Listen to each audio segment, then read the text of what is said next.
Hi friends, నమస్తే. మీరైతే thumbnail చూసే వీడియోని ఓపెన్ చేశారు కదా. తమ్నైల్లో పెట్టిన విధంగానే ₹1,00,000 లోన్ని బేస్మెంట్ కన్నా ముందే ఇచ్చేటటువంటి ఆలోచన చేస్తూ రాష్ట్ర ప్రభుత్వం నిర్ణయాన్ని అయితే తీసుకోవడం జరిగింది. ఈ యొక్క నిర్ణయం వెనుక ఉన్నటువంటి కారణాలు ఏమిటి, బేస్మెంట్ కట్టేదానికన్నా ముందే ₹1,00,000 ఇవ్వాల్సినటువంటి అవసరం ఏంటి అనే పూర్తి విషయాలని మనం ఈ వీడియోలో ఎక్స్ప్లెయిన్ చేసుకుందాం. వీడియోని ఎక్కడా కూడా స్కిప్ చేయకుండా చివరి వరకు కంటిన్యూ చేయండి.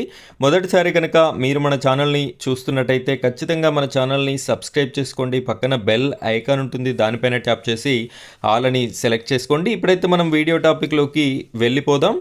ఇక్కడ మీరు ఒకసారి చూడొచ్చు, ప్రముఖ దినపత్రికలో వచ్చినటువంటి పేపర్ క్లిప్పింగ్. ఇందిరమ్మ ఇండ్లకి ₹1,00,000 లోన్ అని చెప్పేసి మనకి ఇక్కడ కనిపిస్తుంది. ఇంకొక హెడ్లైన్ చూసినట్టయితే ఆర్థిక స్తోమత లేని మహిళా సంఘాల సభ్యులకి అని చెప్పేసి కూడా కనిపిస్తుంది. అయితే ఇదివరకే ఈ ఇందిరమ్మ ఇండ్లకి సంబంధించినటువంటి అర్హుల లిస్ట్ అనేది మండలానికి 1 చొప్పున జనవరి 26వ తారీఖు రోజున ఒక్కొక్క గ్రామంలో ఈ ఇందిరమ్మ ఇండ్లకి సంబంధించినటువంటి పనులని ప్రారంభించడం జరిగింది. ఈ రెండవ విడత ఇందిరమ్మ ఇండ్ల అర్హుల లిస్టులు కూడా కొన్ని జిల్లాలలో విడుదల చేశారు. దానికి సంబంధించిన ఇన్ఫర్మేటివ్ వీడియోస్ కూడా నేను మీకు పెట్టడం జరిగింది. మీ జిల్లాల లిస్టుల కోసం మీరు ఈ వీడియోని లైక్ చేయండి. అదేవిధంగా మీ యొక్క జిల్లా పేరుని కామెంట్ సెక్షన్లో కామెంట్ రూపంలో తెలియజేయండి. మీకు సంబంధించిన ఇన్ఫర్మేషన్ రిలీజ్ అయినట్టయితే నేను తప్పకుండా వీడియో అనేది చేయడం జరుగుతుంది. అయితే ఈ యొక్క లిస్టుల వారీగా అర్హులని ఎంపిక చేసినటువంటి రాష్ట్ర ప్రభుత్వం వారికి ముగ్గు పోసే ప్రక్రియ వరకు చేపట్టింది జరిగింది. ఆ తర్వాత అధికారులు పరిశీలన చేసినట్టయితే చాలామంది ఒక 50-40% వరకు కూడా ఈ ఇందిరమ్మ ఇండ్లని ముగ్గు దశలోనే ఆపివేయడం జరిగింది. నిర్మాణ పనులు అనేది చేపట్టడం లేదు.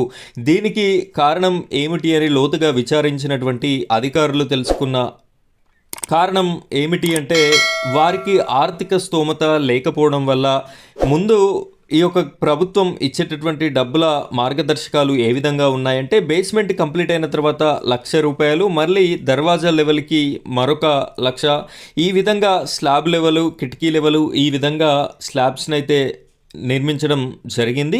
అయితే బేస్మెంట్ కంప్లీట్ అయిన తర్వాత ₹1,00,000 ఇచ్చేటటువంటి రాష్ట్ర ప్రభుత్వం బేస్మెంట్ కట్టుకోవడానికి దాదాపు ₹1,50,000 ఖర్చు అనేది కావడం జరుగుతుంది. కాబట్టి ఆ డబ్బులు వారి దగ్గర లేకపోవడం వల్ల, ఆర్థిక స్తోమత లేకపోవడం వల్ల చాలామంది లబ్ధిదారులు ఈ యొక్క ఇందిరమ్మ ఇండ్లని స్టార్ట్ చేయలేని పరిస్థితి నెలకొంది. ఇట్టి విషయాన్ని రాష్ట్ర ప్రభుత్వానికి అధికారులు చెప్పడం వల్ల రాష్ట్ర ప్రభుత్వం తీసుకున్నటువంటి నిర్ణయమే ఈ ₹1,00,000 లోన్ అనేది ఎవరైతే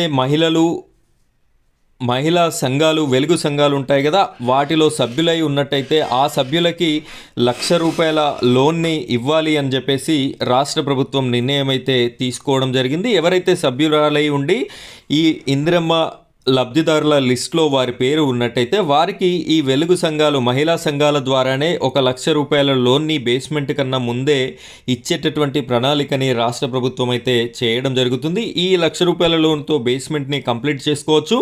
కంప్లీట్ అయిన తర్వాత రాష్ట్ర ప్రభుత్వం ఆ ఇందిరమ్మ ఇండ్లకి రావాల్సినటువంటి ఫస్ట్ విడత డబ్బులని ₹1,00,000 అకౌంట్లో జమ చేస్తుంది. కాబట్టి ఆ జమ చేసినటువంటి డబ్బులని రిలీజ్ చేసి మళ్ళీ చెల్లించేటటువంటి అవకాశం కూడా కల్పిస్తుంది రాష్ట్ర ప్రభుత్వం. ఆర్థిక స్తోమత లేనటువంటి పేదవారైనటువంటి ఇందిరమ్మ ఇల్లు కట్టుకోవాలని ఆశపడుతున్నటువంటి వారందరికైతే ఇదొక గొప్ప శుభవార్త అని చెప్పవచ్చు. ఫ్రెండ్స్, ఇది ఇవాల్టి ఇందిరమ్మ ఇండ్లకి సంబంధించినటువంటి లేటెస్ట్ అప్డేట్. ఇలాంటి మరిన్ని ఇందిరమ్మ ఇండ్లకి సంబంధించిన అప్డేట్స్ మీ వరకు రావాలి అంటే మన ఛానల్ని సబ్స్క్రైబ్ చేసుకోండి. పక్కన బెల్ ఐకాన్ ఉంటుంది, దానిపైన ట్యాప్ చేసి ఆల్ అని సెలెక్ట్ చేసుకోండి. Thank you friends, thank you very much.